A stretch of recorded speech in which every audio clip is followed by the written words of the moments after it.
Who's in the $1,000,000 mailbox? One guess who?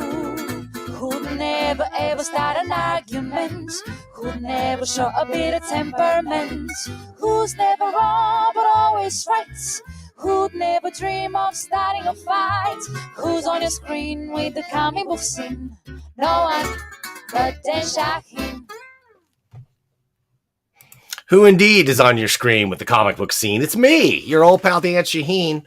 Hey, welcome back to this thing that we call the $1,000,000 Mailbox. Yay, it's raining comics, everybody. I'm back. I don't have anything mailed to me for free. I got comics that I paid for to look at today. And there's nobody I like to look at comics with more than my pal and yours. He's the world's pal, really. He's that guy once known as Lieutenant Commander Fun, but recently upgraded to Captain Fun. Here he is, Larry Young. Hey, Larry. Dan Shaheen. I'm sorry people are making you pay for comics, but I can send you this Quatlu if you want. Oh, dude, that thing is sick. Wait a minute. When you have that 3D thing of the dollars coming down, it just looks wrong to me. It looks like it should be Quatlus. I should be swimming in Quatlus. Swimming in cash dollars. It's funny that you say that, Larry, because I actually designed that thing as a generic thing that I can make anything kind of fall and stream in front of me. I've been working on a Blender tutorial to teach people how to do the sort of like 3D maelstrom. I was looking for something to update the Dork Court site about the series Star Trek thing, and I fell down the Dan Shaheen YouTube rabbit hole, and I was like, oh my god, like you're such a dense and nuanced person. It's like, hey, you're my buddy Dan, and like, hey, let's look at this Barry Windsor Smith thing that took him 30 years. I'm like, yeah, right on, Dan, I'm right behind you. And then you're like, oh, and plus my big brain is doing this 3D generation thing over here, and it's like there's 3 people that look at it, but it's like Bill Gates, Elon Musk, and Warren Buffett. You're like, holy shit, man, that's pretty dense stuff you got going on. I wish dense might be right, but like more like hazy and cloudy. Like dense, like in a good way, man. Not like you've got glaucoma. Like dense, like you're a diamond, like you're carbon that's been pressed into like the most precious gemstone available. Well, what I've realized as I get older is I used to care so much about like TV shows and movies and media and stuff. And like now that there's this plethora of stuff that was like designed for my cerebral cortex, like they're like, let's take everything Dan was into his whole life and let's transform the entire media landscape into it. And I'm just like, ho hum, I can't. I don't have the time. I know exactly when that happened to me, when they were like, there's a Watchmen TV show. And I was like, I haven't seen. That's great. I suppose there is now. We live in the world where, there's a Watchmen show and it's great, highly acclaimed. It's, winning awards and stuff. I could not care less than I do. It's insane. Yeah. I mean, if you don't have bikinis or spacesuits, just count me out anyway. For all mankind. And speaking of acclaimed shows that you don't care about, I think. Thoughts on Neil Gaiman's Sandman? Yeah, I haven't seen it. Not gonna watch it. I'm glad that that's finally come out. Everybody's happy with it. I could not be more. That's not for me. It's like I feel so funny. It's like saying to somebody like you, like, hey, did you watch the latest Hee Haw? No, that's just not for me, man. But they're like, no, but it's something you should enjoy. You're a great music guy. Yeah, I don't care about the Grand Ole Opry, the country and western. But are you a Sandman comics fan? Yeah, I mean, it was great back then, but I just don't care now. I've never revisited it. I got what I wanted out of it. Yeah. It's like a really good joke. Or it's like, you know what it is? It's Sixth Sense. You can't watch that movie again. because you know what happened and you're not that same guy anymore. There's that great Zen koan that yeah, wouldn't that be awesome? New episode Oh to man, do that. so great. Oh, dude. There's this great Zen koan that says no man steps into the same river twice. And you're like, yeah, man, I don't have to be on the Big Lebowski trip to get that one, because the man is the same and the river is the same, but it's not. Like, a lot of water's gone under that bridge, right? Like, and so that's how I feel about Sandman. It was really cool in the 90s when I was in touch with that disaffected teen that, you know, except I just like Bob Dylan and the Rolling Stones, right? That was my disaffected teen. I wasn't listening to the Smiths or the Cure or anything. My life was great. I didn't need that goth stuff. But, I was an English major, so I understood it. I've read Sandman. I've read the entire thing. I like it, but my favorite stuff are all the short stories. Like, if I recommend any volume to anybody, it's volume 7, Fables and Reflections. That should be the first Sandman book that you read, because there's no crazy goth Justice League continuity going on. You know what I mean? There's not. Yeah, that's what I liked about it, though. Like, Destiny, one of the Endless, was not invented by Neil Gaiman. Totally. I fucking love that. So that's why when everybody's talking about, oh, why did it take so long to get such an adaptation, I'm like, Sandman's kind of convoluted rights-wise, and so, I'm kind of not Cain surprised. and Abel and the House of Secrets and House of Mysteries and all that stuff that he was tying in. Plus, the Justice League shows up at some point, as I remember, just like they do in, or maybe that's Swamp Thing I'm thinking of. I know they do in Swamp Thing. Oh, there's that great Swamp Thing where he calls everybody by their first name, and they all have their suits on, and Batman's answering to Bruce and Kal-El, and that. Yeah, I think that's a great Swamp Thing thing. But I'm one of those guys that, like, I've read them all and I enjoyed them, but I could take or leave almost all of them except for those short stories like Midsummer Night's Dream, Ramadan, the Orpheus stuff. Oh yeah, those are top notch. Can't live without them comics. They're some of the best ever. This is like Peerless Loser over in the comments. It's like, I don't know, I'm 45. I just like to try new things out. Yeah. I mean, sometimes the new things you try out are not good, and so you don't have to keep trying it. Like, I'll listen to your Willie Nelson song every once in a while, but country western music as a whole doesn't do anything for me. And I lived in Georgia for 2 years. I lived in Texas for 5 years. It's not like I put on an album and went, this isn't for me. I lived in that, and that music fucking sucks. And that's how I feel about Sandman. That's fucking great. If you respond to that, I have all the joy in the world for you. I'm probably gonna read another Fletch paperback because the John Hamm movie's coming out. You know what I mean? It's like, it's okay to not have stuff that's perfectly fine and great and award-winning and shit, just not be for you. Like, everybody's like, you have to love everything. No, we got to fight about country music, though. I love country music too much. I really love all. I'm not going to fight about it. I mean, like I said, Whiskey River, Johnny Cash, that's great. I can name 50 country songs that you would love, Larry.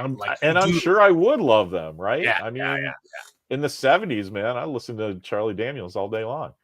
But it's what I mean is the whole, the whole NASCAR, like, my wife left me, my Ford's not working thing. This, I don't care. So I'm with you, and I think that Sandman is one of those things that, like I said, I like the short story ones, and the couple of episodes that were the short stories were by far outstandingly the best episodes. I watched every episode, and I can attest to the true power of the Sandman because I fell asleep for almost every single one of them. That would be my fear. Like, why am I not just running a YouTube clip of rain hitting a metal tin shed? Because that's what Sandman would do to me. I don't care.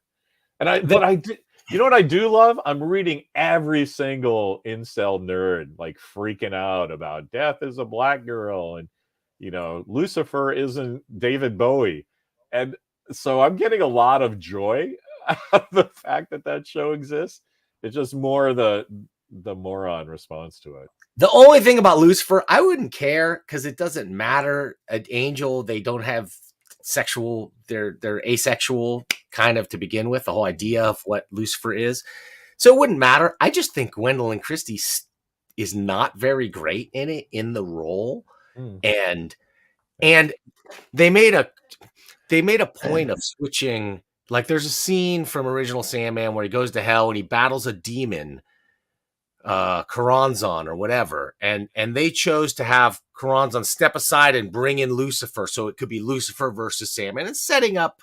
I see why they're setting it up for dramatic purposes, but then she goes on to she's chewing the scenery in some scenes like an arch supervillain. By the very end, she's like the last scene of the last.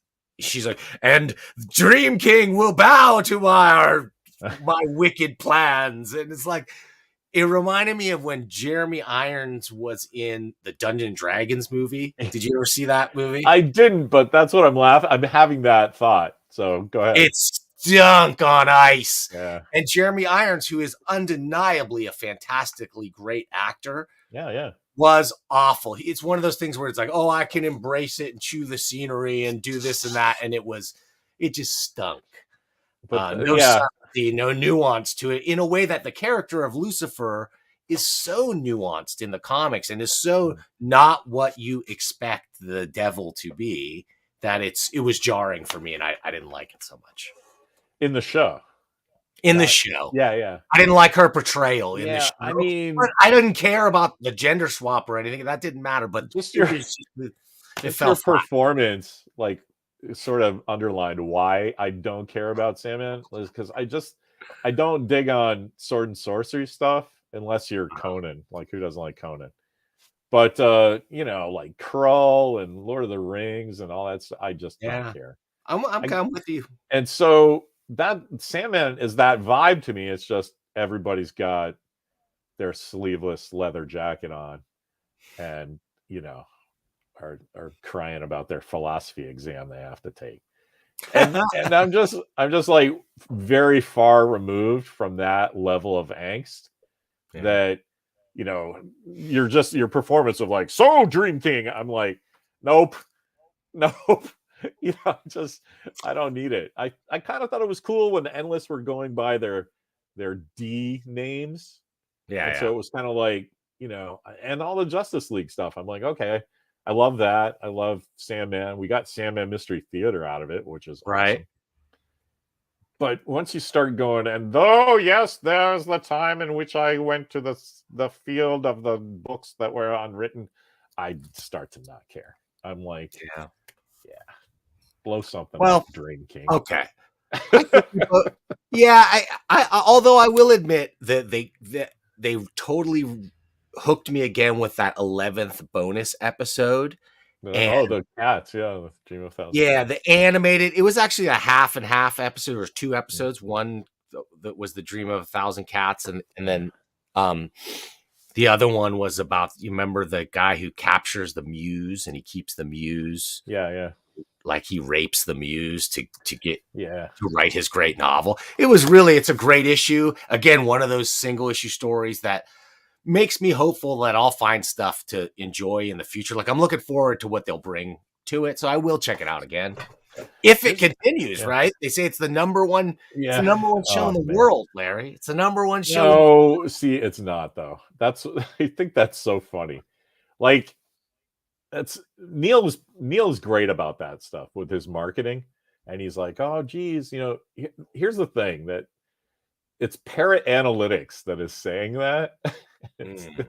It's these monkeys, these charlatans, these goobers that make Rotten Tomatoes look like they're a fucking peer-reviewed science magazine. Because the thing with Rotten Tomatoes, that if there's good reviews, yes, but then if it's an okay review, that goes as a bad review, right? And so the critics' review skew is weird. And then the audience has figured out how to do that. So nearly everything is 50% critics, 80% audience, which makes sense because the audience is, they're going to that movie because they want to be entertained. So they're going to go, yeah, that was great, even if they just think it's a C, right? But that's the thing with this parrot analytics. They're like, well, the demand for the streamer thing is #1 in the world. Well, okay, what do you consider demand, right? Because nobody knows the numbers because streamers don't share that. So they consider downloads, like pirate downloads, social media activity, which how do you rank that? Like That's silly. But it if I counts for say some Sandman's buzz. awesome and Sandman sucks, that's 2 hits of social activity. What does that tell you, right? It doesn't tell you shit. And so you care, I guess. But so these guys made up their own thing that everybody says. They had 23.8% more demand than the latest average show. Well, okay. So think that you know that 23.8 quatlus is a thing that you understand, right? Okay, it's just got percentage more of this other thing. You're not even comparing apples and oranges because Sandman is this thing that's been out for 30 years and everybody who cares wants to see it. True. And then but here's the average show and what we consider demand is for an average show. Well, of course it's 23.8% more. You're like, do you want to watch a high school football game or the Super Bowl? Like, come on. I almost think too we're at the point where Neil Gaiman is a bigger brand than Sandman is now at this point. I think you're absolutely right. I think he was when Sandman came out, right? Like, not long after. Anyway. Neil was always selling Neil Gaiman's this, totally, right? And that's brilliant. I mean, my company name has my name in it, right? Everything cool is always somebody's something. Well, right? His latest thing, his Norse mythology stuff, is literally just retelling of old Norwegian folk tales, and just in Neil Gaiman's style, and it's delightful. By the way, it's very delightful. Cool. I understand many people enjoy Tim Burton as a director as well, right? You find your little niche and all the people. His Batman stunk, Larry. Let's tell the truth. Let's be the guys that say it. That's not Batman. I like the first one. I like the first one. I don't like Batman dropping a bomb by remote control car and murdering a ton of people. I was fine with that because I'm not an idiot. All stories are true, man. Like, that's the version of Batman. He smoked a couple of guys. What are you gonna do? Fair enough. Fair enough. The one thing about the first one though, Alfred showing Vicky Vale the bat cave. Come on.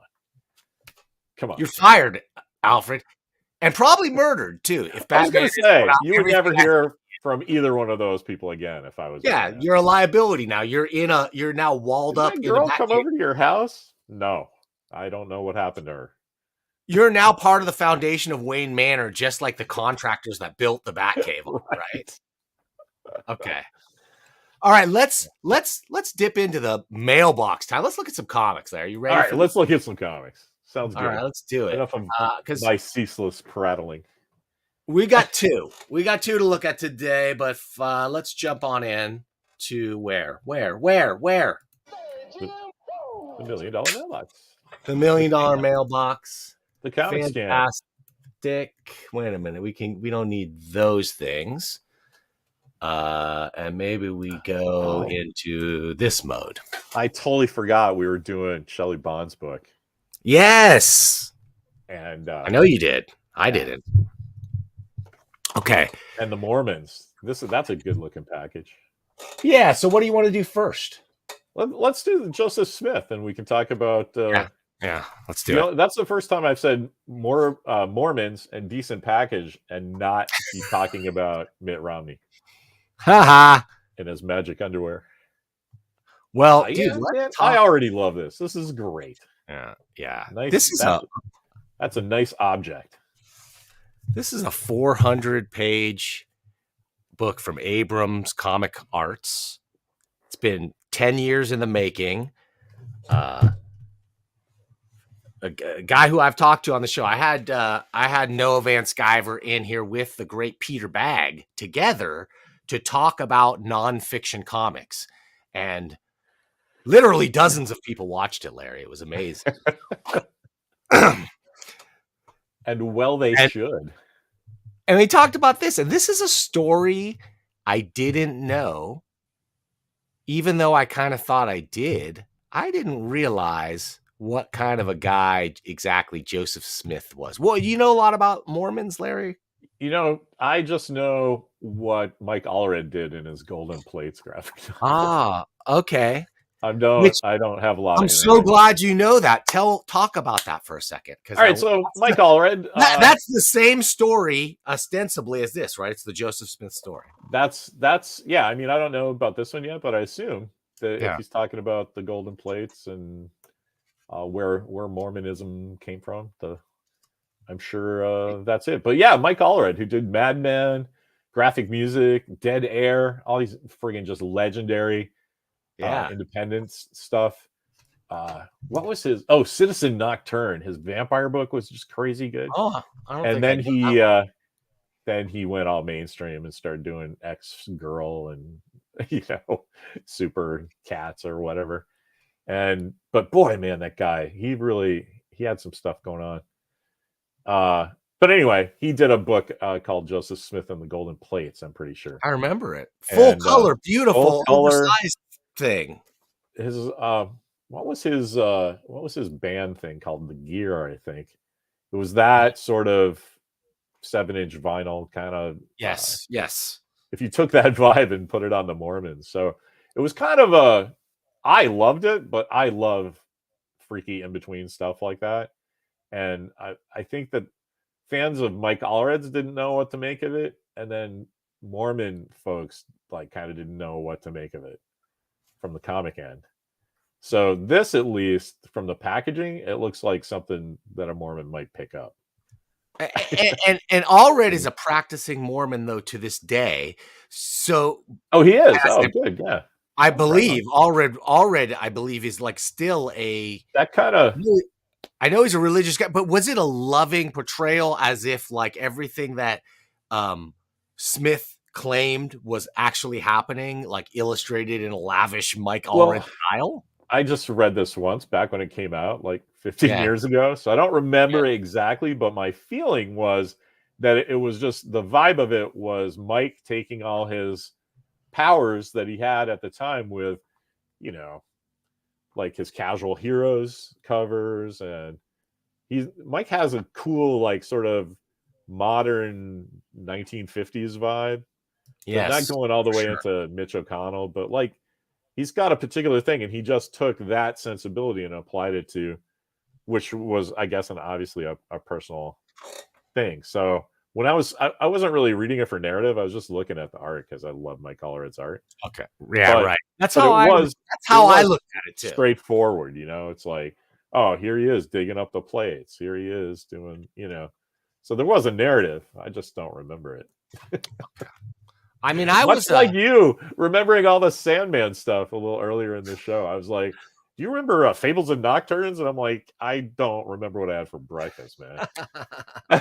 Well, it was. I remember I was an Allred fan, but I didn't read that book for whatever reason. I remember just sort of looking at it and being interested in it, but I did read this book. I devoured it. 400 pages. I went on a camping trip and I read it in the car on the way up and back, and it didn't feel like 400 pages, partly because, while there are a lot of dense parts with a lot of dense, deeply historically researched dialogue, there's also lots of breathing room. And this is amazing. Look at that. I love it. The color work, especially. I know Noah takes a lot of inspiration from the early Platinum Age comic strips and Golden Age of comic strips and stuff like that. Gasoline Alley and those kind of strips that featured Frank King did really crazy, using a palette change across the entire page and doing very interesting stuff. that Noah's doing. I forget who was coloring Hal Foster, but Prince Valiant used to be good for that, especially this palette. Like a more natural, it's not garish, red, white, yellow, black, Right. Yes. It's more adult. So, I mean, this tells a story from a time and place, and there's a nice introduction and big end notes at the end. Noah was a member of the LDS, brought up in the church, and is no longer a part of it, but sort of wrote this book to complete in his mind a story, because he was taught later when he left the church, he was taught about Joseph Smith. And this is the stuff that I didn't know, because it fascinates me, because to this day, the Mormons have a huge cultural presence across the United States and the world. The huge churches, millions of members, I think. And I remember Saturday morning cartoons from the Latter-day Saints, lavish musical numbers brought to you by the Church of Jesus Christ about learning to tell the truth. Do you remember what I'm talking about? Yeah, I mean, kind of, but by that time I wasn't paying attention to that stuff. But okay, I know all the Christian stuff, like Davy and Goliath, the stop motion animation stuff. So yes. I'm sure I caught some Mormon. Well, this was after school specials or whatever. This would have been like a PSA, and it was about the kid. He throws a ball and he breaks Mr. Robinson's window, and it's a big musical. I totally remember. I just never put it together that it was Mormons. That's the thing. So it's like they literally they made a PSA about telling the truth, and one of the credos that Smith instilled in the church was like, okay, believe what you believe, but be very agreeable with people. Like, don't tell them they're wrong. Just show what you show your heart. Like, it's a very relatable message. But okay. So Van Sciver, he goes, he views this thing through the eyes of, he's just going to present everything sort of as it happened, as it was researched. And anytime anything like mystical is shown, it's somebody describing something that happened, because I didn't realize this. So Smith started his whole career as a kid, like psychic. I mean, people had money buried all over the place or whatever, and he would take his magic rock and put it in a hat, put his face in the hat, and sometimes find your money, right? Help you find your money. It kind of was known as like this grifter family that didn't have any money. They were like farm hands and with the psychic kid. And he somehow managed to parlay this into, he told a story that God told him about these golden plates, and in it was inscribed a secret gospel of the Bible that talks about how Jesus came to the United States and the Americas many thousands of years ago, and how the Native Americans and other people of color are sort of an offshoot race, and it's L. Ron Hubbard. It's crazy science fiction. I was just thinking, you mean Dianetics? It is. It was the template for Scientology and Dianetics. I believe it really is. But he stumbled across a couple of genius little things that made it grow. One, adherence to the idea of it being Christian. So it's the Church of Jesus Christ of Latter-day Saints. The Latter-day Saints are the Mormons themselves, the people, the members of they're all saints. They refer to themselves as saints. And but one of the genius things that he did was he said, look, you've got people in your family, your kid died without being baptized, so he didn't get to go to heaven. Tell you what, you join the Mormons, and I've learned the secret of retroactive baptism, and I can baptize your dead kids so that you can be in heaven with your kid, okay? Or with whomever it was that in your heart is burning in either purgatory or the pits of hell because they were never baptized. Like, this is a real thing in people's minds that were out Christians. I know. It's funny. I kind of don't want to talk about religion because everyone gets mad. But I just, why can't you just have a Church of Jedi? Because it's the same thing to me. Church of Tony Stark. They probably should. Yeah. Well, but the thing is, as a way to get people into your religion, it's pure genius, right? Because Yeah. you get all these people that are desperately sad and whatever, and already believers in Christ. It's a pretty easy switch to make and to start believing, especially when you. And then the other factor I believe was he poured all his resources into translating this golden book that he found. He said he dug it up, but nobody was allowed to look at it, including his wife, who Right. helped him translate it. Right. So he would Right. go behind a sheet. The best he could do is he'd give you a heavy box and he'd go, it's in here. But if you look at it, it's like the Ark of the Covenant and you're going straight to hell. Like Right. It's going to turn into the 7 telephone books that I had laying around. Super brilliant. Yeah. It's like the VCR where you sell the VCR box with the brick inside is literally the original version of that scam. My big issue is I get it. Back then, folks were a little more trusting and not as sophisticated with the ways of the world, but like that shit works now, man. Oh, yeah. I don't know what that says about human beings. Well, what I think really did it was he convinced this one farmer to pour all his money. He was a believer, this farmer. Even he would never seen the book yet. He was a believer. He poured all his money into publishing this thing, which cost thousands of dollars at the time to publish a book, right? And that's like the equivalent of whatever, hundreds of thousands, if not millions of dollars right now. So, but then putting it into physical form in this book form and printing up a bunch of them and just getting books into people's hands, that is such a mark of legitimacy and authenticity. Absolutely. That just people are like, oh yeah, it's another Bible. Bible's a book. This is a book. This is for real. And people just flocked to it. So much so that he was able to convince them to sign over like all of their estates in perpetuity and tithing to the church. He started a fake bank, which was in public revealed that the gold reserves they were supposed to have were just bags full of sand, like broken, totally exposed. Guy was tarred and feathered. And but just throngs of people to this day willing to believe it. And then his final like master stroke. I would say if it was either his master stroke or his biggest failure was deciding that he loved young chicks and that he would make a secret doctrine of the church and tell only like the highest echelon men in the church that God was way cool with them having extra wives but they couldn't tell anybody, including the wives. Sure. That's between you and God. Complete scandal that when it broke out, like made people finally go, okay, these are not Christians, right? Because they're breaking a fundamental tenet of Christianity. Although he did point out how in the Bible, everybody had multiple wives. It was just a thing back then, right? Like tons of people did. So anyway, that caused this, like a lot of people to say that these are not Christians and caused them to be run out of Missouri on a rail.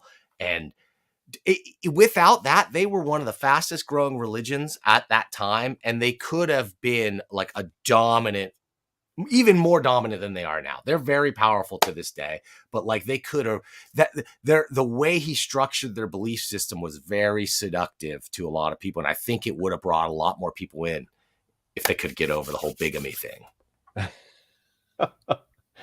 It's always the women's fault. Like, well, that's what he said. And just were brought into sin by those women. That's all. And so it's an amazing story. I don't want to give it all away, but suffice it to say, he was eventually like done away with and derided as a charlatan, and basically like, no good end came to Joseph Smith. But man, that church just soldiered on, sort of like changed up a few of what they said their official beliefs were. And they just had this momentum, this mass of people that to this day is a powerful thing. And I've known tons of Mormons. They're some of the nicest people that I've ever met in my life. They really are beautiful, great people. I just find it really wild that you could base an entire like really successful religion on somebody who is just like widely exposed as a charlatan. I think that's happened literally every single time somebody Yeah. started a religion, and it's just how they handle it after. Like, it's all just stories, man. All stories are true. So, what are you gonna do? Well, I have this theory that like a true prophet is like, I don't think a true prophet is somebody who makes up lies to enrich themselves so much as maybe it's a rare combination of like oratory skill and some kind of mental illness that really lets them believe they saw what they saw.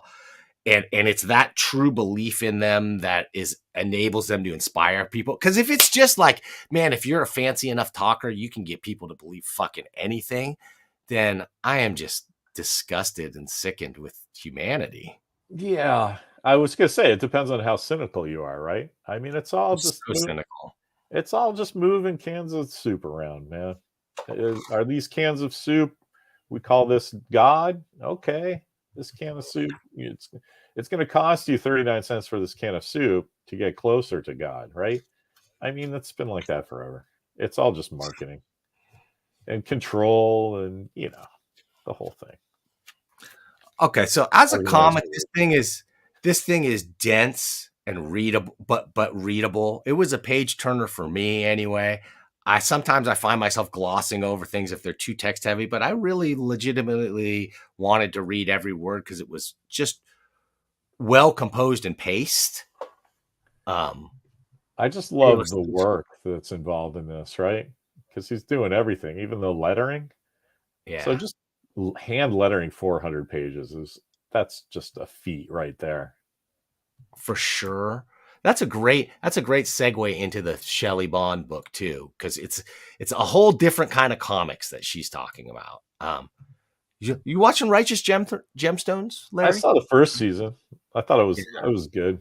My wife doesn't really like Danny. What's his name? You gotta love him. He was attached to Hench for a while. That kind of ruined some deals by saying that he was attached when he wasn't. Oh, yeah, I remember that. Danny McBride, yeah. So Mimi's problem with him is more disappointment in his professionalism. I thought Land of the Lost was great. I thought season 2 of Righteous Gemstones fell way off from season 1, but it was also shot during COVID and stuff, and it was extended, and they had a lot of... Yeah, I think our family just kind of decided, oh, yeah, we get what that's about, and just moved on to something else. Yeah. Okay. Anyway, speaking of moving on, Larry, I gotta let's move on to Shelly Bond. I'm gonna highly recommend Joseph Smith and the Mormons. This is one of those ones that I think it's gonna get an Eisner nomination for sure, but this competition is stiff in the nonfiction category, so it's not a lock for Noah on this. But I think a nomination is a guarantee, and I hope that he gets one or more awards for it because he deserves it. It's one that I don't, it's not going to be a blockbuster hit in the comic shops. It may or may not find like a wider non-comics audience. Hopefully it will, among Mormons or ex-Mormons or religious scholars or whatever. Because it deserves to. It's so well researched and thoughtfully done. There's no hatred here on display. It's like pure documentary. That it deserves a lot more people to read it. Okay, let's talk about Filth and Grammar by Shelly. You know Shelly Bond, Larry? Is that somebody you know? I just know her professionally, and I'm a giant fan of her husband's art. So I'm just like Philip Bond. Is that Philip Bond? I'm just a super admirer from afar. I love her entire editing thing on Vertigo. She could do no wrong. So yeah, I think I met Phil once, but I've never met her. And he did this cover rather. Yeah, I mean, look at this art. You cannot go wrong. The two of them are just if this was a thing about, hummus recipes, I would be just as excited. But to have a book in their areas of expertise, that's just amazing. It's really interesting. And it came with this little pack of stuff, of buttons. I know how you feel about swag, Larry. Swag. Kickstarter projects.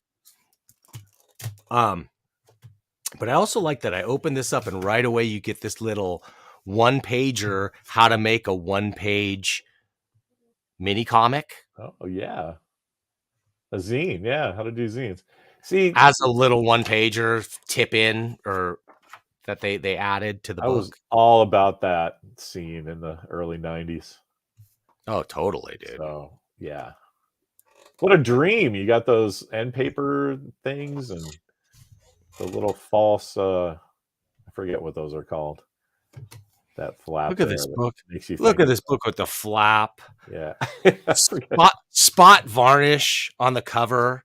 They're pulling out the tip-in stuff, every publishing like bell and whistle they're throwing in. You're killing me, right? Because it was a freaking Kickstarter, right? It was a Kickstarter, yeah. So how do you get this book if you're like in love with it? And I got mine, Larry. I don't know how you get anything, but I got mine. Anyway, that's the question. Right. Usually at these Kickstarter things, I'll surf around. Yeah, I don't have a link right here, but Google for Filth and Grammar, and I'll find it. And I'll send you this copy if you want, Larry. I owe you a comic or two. I'll send you this one if you can't. Well, let me try to give them some money, and then I'll take your charity later if I can't. Okay. Well, there's things I love about this. Okay, as something that, as a guy who loves like a guide to the nuts and bolts of things, stuff like this is beautiful, right? Like you're just explaining terminology, and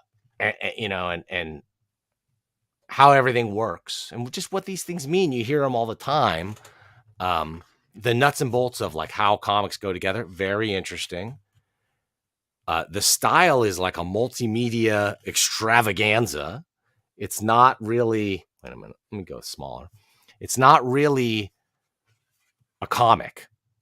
There are pages of comics in it and a lot of instructional stuff, but it's also a lot of like, I'll call this infographic, whatever you want to call this. But lots of little tips. The thing is, Larry, so I like it. I love the real knowledge they give here, but this is all from the point of view of a company making comics, as opposed to like a cartoonist who makes their own comic. Like, okay, this is the dream team. I put here, the perfect team for a comic is a publisher, an editor-in-chief, an editor, an assistant editor, a writer, a penciler, a letterer, an inker, a colorist, a cover artist, a logo designer, unless you're Jeff Smith. Right. I was just going to say, that is all true. Sometimes it's one guy wearing all those hats. Yes. And anything in between. So, like, I honestly don't have a problem with her breaking it down like that. No, yeah. But she should have really put at the end, and hey, shout out to all the indie guys who do all of this at once and make it look easy. Well, she does bring up how like Hernandez Brothers and Love and Rockets out really fast. She brings up how like Love and Rockets was her seminal thing. It's her favorite comic all the time. And I go, and then I wonder how much of this stuff the Hernandez brothers do themselves to this day. Because I know they go through publishers now, so they have an editorial process. And certainly the layout and stuff of the book, they're not doing themselves. Even so, the first Love and Rockets was Fantagraphics. So you got all of that. I mean, not to take anything away from them. I mean, they did all the work, but like they didn't have to deal with the pre-press. Yeah, right. I don't know. So this describes a very like collaborative. It doesn't have to be, but I would say sometimes work for hire style. You got hired guns working on it, and there's nothing wrong with that. I'm not denigrating that, but it's a particular type of comic. That's not always like the kind of comics I gravitate towards, right? Like I like stuff like driven by as few creative forces as possible, ideally only one. but I don't want to knock it for that reason. I just kind of like that she's laying it all out, right? I mean, maybe Yes, not yes. every piece of factual information is good for every single reader, but I think that's cool to get an overview of how the whole thing works and how you might slot yourself into it somewhere. Totally agree. I'm I just, not trying to knock it. Author of True Facts, of course, loves, making demystifying the whole process, Absolutely. No, and I love some of the stuff she does, like some of the practical things she does, like creating a beat sheet of story beats in the story and how they break it down page by page and beats per page, and very practical cartooning advice. A lot of times from, tips, directly quotes from pros that she's worked with. And she's worked with a lot of the greats, right? So Neil Gaiman will pop in for a little tip here. Bill Willingham will pop in for a little, to have a little input. But it's very much along the lines of like, here's how you write a pitch, a one sheet pitch, and here's how you break it down. And it's like, it's submitting through an editorial process. And this is golden, I think, for people who want to get into the industry through an existing publishing company. But it might feel a little dated in this day and age where it's like, man, if you've got this passion and you're a comics creator, you don't need to do this step. You need to do the comics. I totally disagree. You totally need to do that step. You just don't need to show it to anybody, right? I mean, I don't know if you saw the making of Astronauts in Trouble, but I did that before I even knew what was going to happen to it. Okay. You write down the marketing pitch line, you write down the log line, you write down the everything. You write all that stuff down so you have it set. I think that's 100%. Okay, killer. Well, that's something I hadn't really thought of. It's more like I have this vision of an artist, as somebody who's not thinking about marketability. They're just thinking about this ember of an idea that they have to stoke into a burning flame of creativity. That's what causes all the problems, man. Like if you did that, you would just have your buddies over. I got some good wine here, Archimedes made. Come over and have some honey mead while you look at this thing I made. All right, well, now you're an artist, right? But if you're trying to just draw some, Robin and Joker fight, because you got to keep your lights on, that's commercial art, which is a different thing. So I love that she's talking about commercial art as if it's still like this cool, fun thing you can do, right? Yeah, okay, you got to talk to your boss, but hey, look, you get to talk to Neil Gaiman, or I've seen Lucifer with his shirt off, or whatever, Well, excuse me while I make a spectacle of myself here. Stand by. Okay, I'm going to read it because this pro tip from Neil Gaiman, to me, is worth the price of admission for this book alone. This is the practical nuts and bolts stuff that is the greatest for somebody first getting into comics. Okay, it says, I'll just pick it up. You guys can look at this. Jesus Christ. Okay, so it says, you got the reading glasses. That's the important part. The first mainstream comic story I wrote that was published was a Future Shock in 2000 AD, and I proudly wrote a word balloon containing about 60 or 70 words in it. And John Hinkleton drew the story and Rod Frame lettered it. And when I saw it, I realized the rule of thumb is that a word balloon should have a maximum of about 30 words in it, was the truest of rules. My huge word balloon was unreadable, took up an awful lot of the panel, and it looked like I didn't know how to write comics.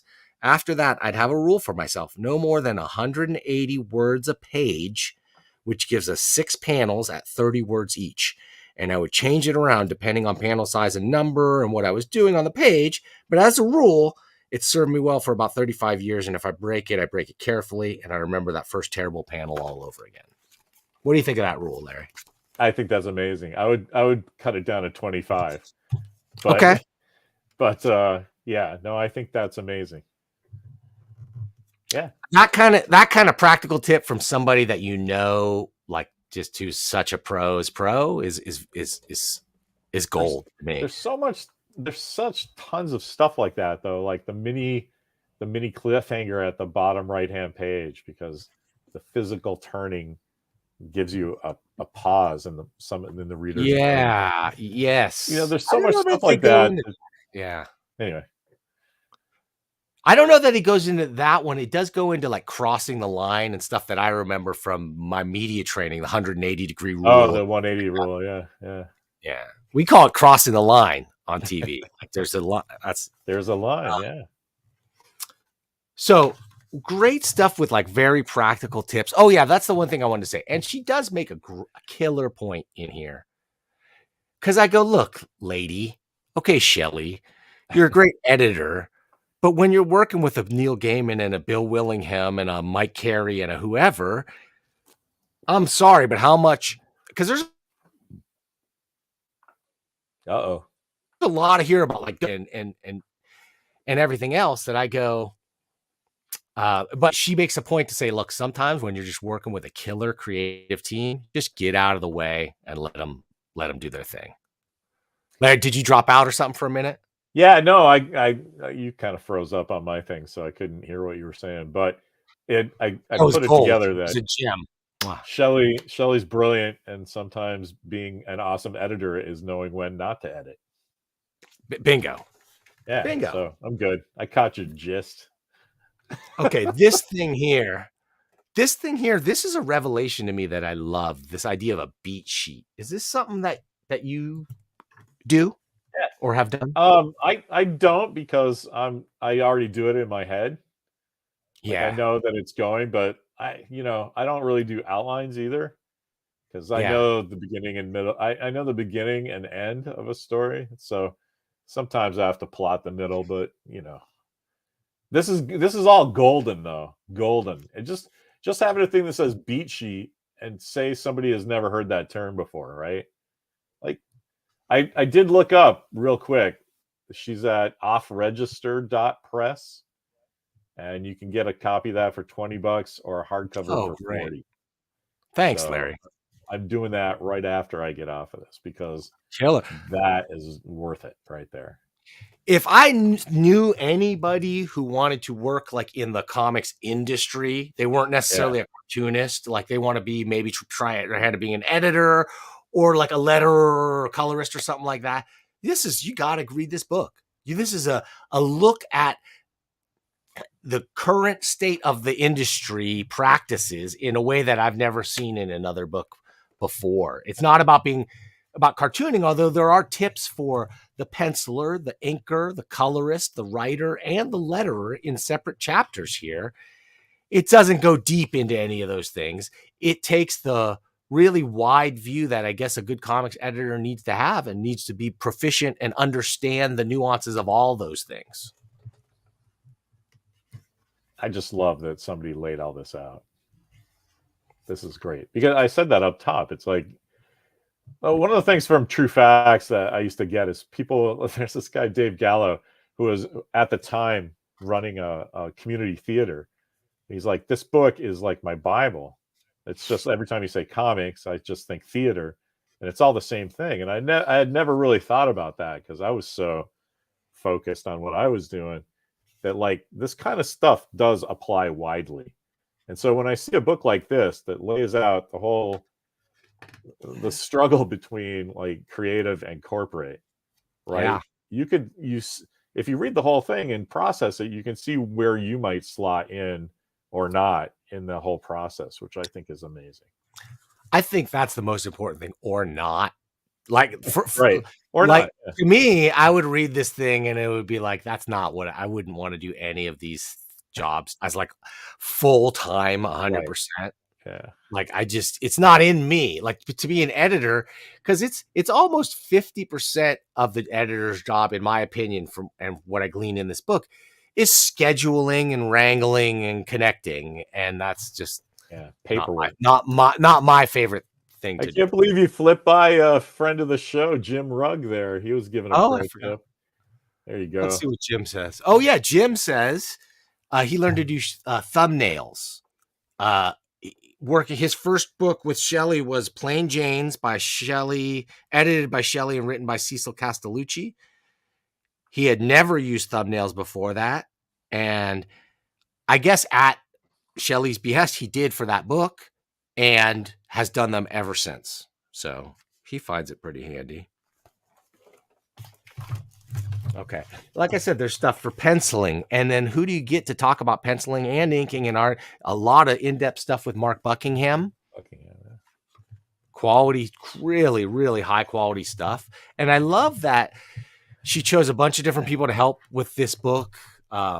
Imogene Mangle and Laura Hull being the majority. But like the fact that she came from Vertigo and likes indie comics, just there's a whole different style to this thing than than if it had been like how to draw corporate comics the Marvel and DC way. You know what I mean? Yeah, like, I bet you couldn't pay her now in her career to do that book. You know what I mean? all these things would apply. Like you could do the same thing, but it would be like the Incredible Hulk and Superman on every page or whatever. Pretty dry. I just am amazed that this isn't a book that, you know, like that she couldn't find a publisher for this thing, because this is all just genius.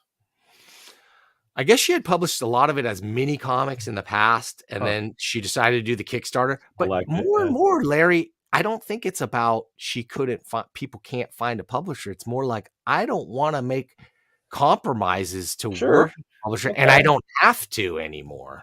When I say that, I'm literally only talking about the distribution aspect of having the infrastructure behind you to get your genius out into the world. I assume that no one is touching it because this is obvious brilliance, right? Why would you edit obvious brilliance?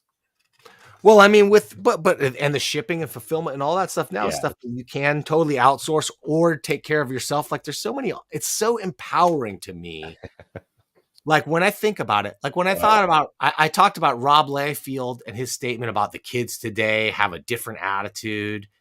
Yeah, which I think everybody has said about every generation since Adam and Eve. I didn't really follow that, but can I just say Rob Liefeld gets so much shit that he does not deserve. I don't know what that poor bastard has. Well, that's because he's gotten so much shit that he didn't deserve, Larry. In his career, he got so much shit he didn't deserve that now he gets a lot of shit he doesn't deserve. Right, I gotcha.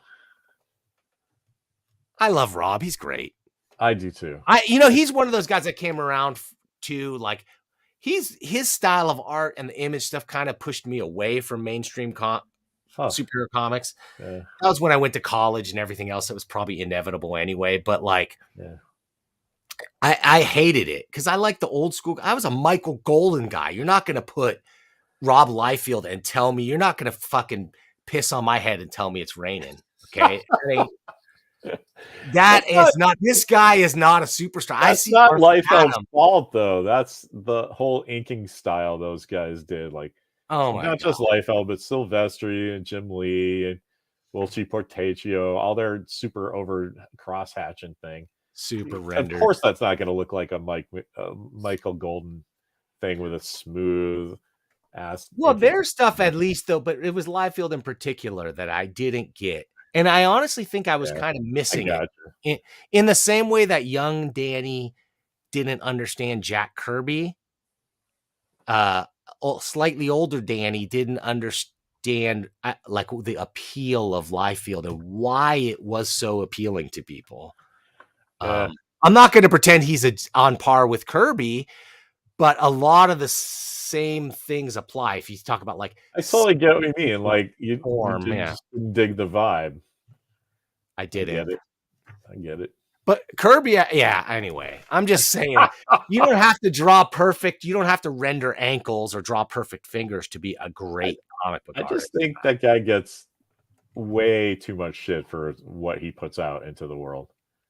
I get sometimes you say something shitty. I'll drop a funny joke that I think is great that somebody's not going to like. And so I explain or apologize, but you don't want to be putting shit out into the world, right? But sometimes you get crap that you don't deserve. And I think that's Rob's later years of his career. Have you met the guy? I've talked to him a couple times at cons, but I wouldn't be like, I haven't had a beer with him like Jim Valentino. Well, he's got this energy that can only be described as, how would I describe it? Hey, this is Rob Liefeld, Deadpool, Cable, Domino, X-Force, New Mutants, Image Comics, all of it. What is up? Coming to you live here from my beautiful home office to tell you all that there is a YouTube show. See, it's the it's the love that sniffing. guy. It's the sniffing and the the wiping and the like. There's an energy there that's No, God bless him. I love that guy. Give me that all day long because that's a guy who's passionate about what he's doing. Yeah, it's true, and it's passionate and successful, and no doubt about it, talented and hard worker too. So, like, come on, we love Rob. I do. Yeah, he's awesome. We also love Filth and Grammar. This is okay. Wait a minute. Here we go. Here's my biggest gripe, Larry. Uh-oh. The pages are numbered inconsistently. Like, not every page has a number on it, but some of them do. That's my biggest gripe, editorially speaking. Like, yeah, but wait, 142, 143. If you'll notice, it's always on the left-hand side, though. But there's none on this page, okay. And there's none on this page. I get it. Larry. So, okay, it's a design choice. But look, when there is a number, it's on the right-hand side. Yeah, that's 100% defensible design choice. And here it is in the corner. Different. I just. Okay, it makes it difficult for me as a reference book. I was just going to ask, what do you need numbers for? Listen, Larry, I've decided that the dynamic of our show has to be Peaches and Cream Larry, and Dan is the guy who shits on dreams because you're too. All right. It doesn't fit the Captain Fun brand. All right. Anyway. I like that's what I'm saying. I like it. Give me a Larry design number thing. Yeah. If that's the biggest gripe that I have about it, like I think it's great. And like I said, it's either your introductory manual to the comics industry or a cautionary tale about like you don't want to do this. Either way. Our comic section's getting all funny about Rob Liefeld. Oh, Rob, come on. I'm not trying to say anything. I'm not trying to imply anything because I honestly, it would not surprise me one bit if Rob Liefeld was like a teetotaler who has never touched a drink or drug in his life. He seems like that type to me. There's people that are just very excited, man. You know? Yeah.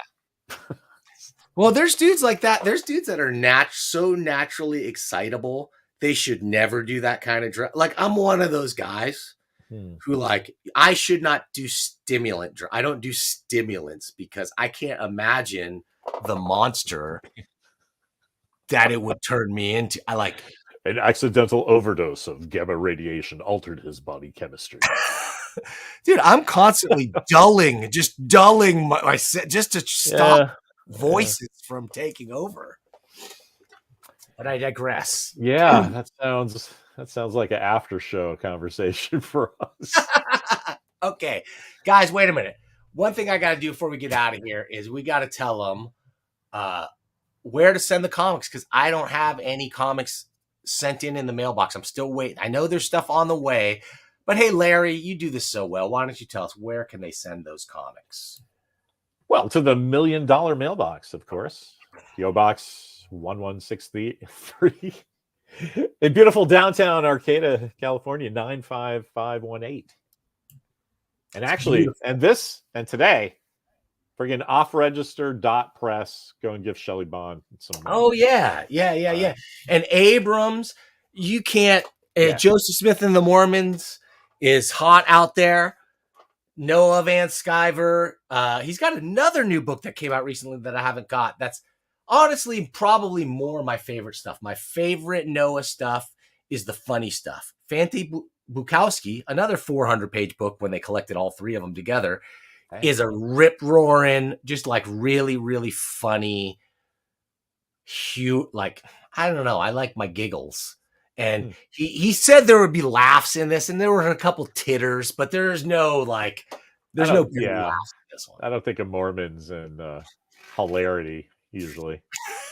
Well, what about I Book got of a top Mormon? 20 word, not a top 5 word. Right? But what about Book of Mormon? Have you seen that, by the way? I have not. No. You know, I haven't either, but I saw a clip. Musicals, man. Yeah, I I don't saw a know. clip from it finally that blew my mind. Totally not what I was expecting at all. Yeah, those Man. guys are awesome. I And the loved Mormons love it too. Orgasmo. Yeah. Anyway, The Mormons love it too. So God I got bless 'em. two. This is what the $1 Million Mailbox is gonna be, Larry. Until people send me more comics, I'm just gonna like talk about weird fucking comics that how about more Dave Sim next time if I don't have Oh anything? man, I always got something to say about Dave. I love Dave. I know you do.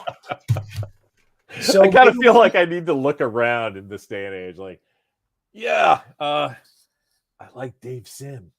That guy's a genius. Don't tell anybody. Shh. He's Canada's greatest treasure. Shh. Be Everybody quiet. Don't goes let nuts. anybody know. Hey, look, this guy who does something creative is an idiot. Like, when is that ever not true? Or He has non-mainstream opinions, Larry. Yeah, Shh. whatever. Well, we love Dave. I honestly, okay, maybe I we'll love talk Dave. about the have you read the the book that he put out, the Strange Case of Alex Raymond. Alex Raymond book. Yeah, I haven't finished it. I have it. I started Me reading. either. It's a tough pretty read. dense. It's a tough. Well, we'll do our best. Let's move. Yeah, I'll I start mean, moving towards that. if you want to do that next time, I'll dive in, because it's just one of those books you have to be on the author's wavelength. Yes. Like, he's not trying to tell you this Not at generic all. story. He's Yeah. like, no, come sit next to me. You're not gonna fucking believe this shit. That's a different mindset for how I am right now as a reader. So, but I'll make that switch if that's what we're doing. Let's do it next week. It's a tour. It'll force me to dive in and power through. All right, cool. Yeah, it's a tour de force of cartooning. There's no other, like, that guy doesn't get out of bed without drawing something amazing. I can't think. Yeah, it's hard for me to think of anybody doing a cartooning on that level. I don't know. That's a great question. I don't think there is. Because no events. Maybe it would have to be like Joe Sacco. His latest book was really great. Yeah, but Dave's just so still technically perfect, man. It's like still not there. Yeah. Yeah, I don't know. I like his line. I like the cut of his jib. You know who? It's really guys like what's that dude's fucking name? J.H. Williams.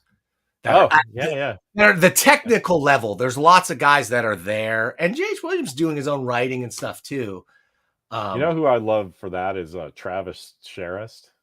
Yeah, that guy.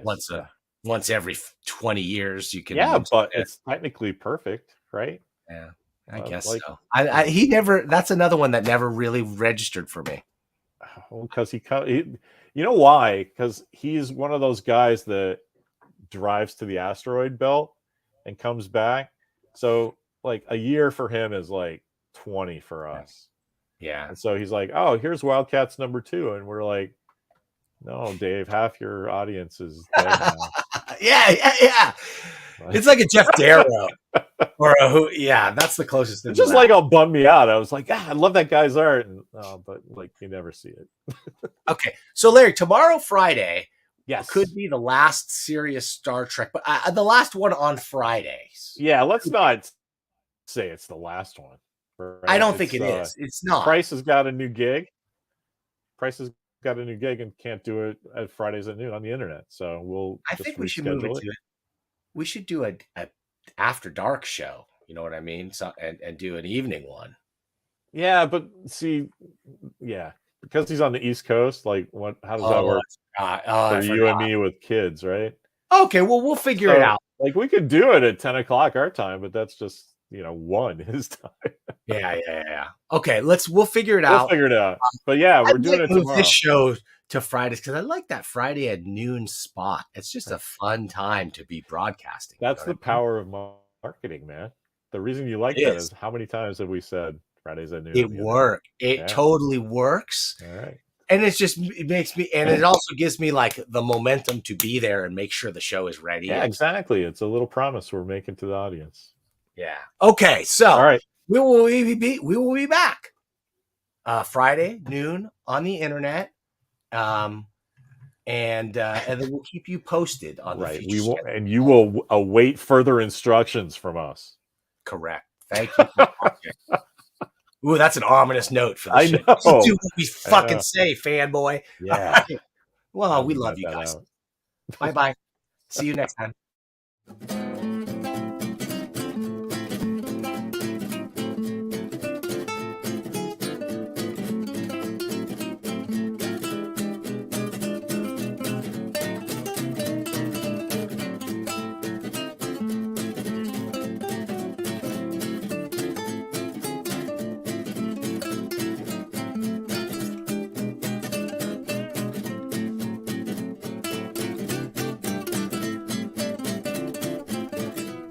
See what those bloody corporations do? They take your ideas and they suck them. Suck them like leeches until they've gotten every last drop of the marrow from your bones. Hey, Teacup, why don't you chill out?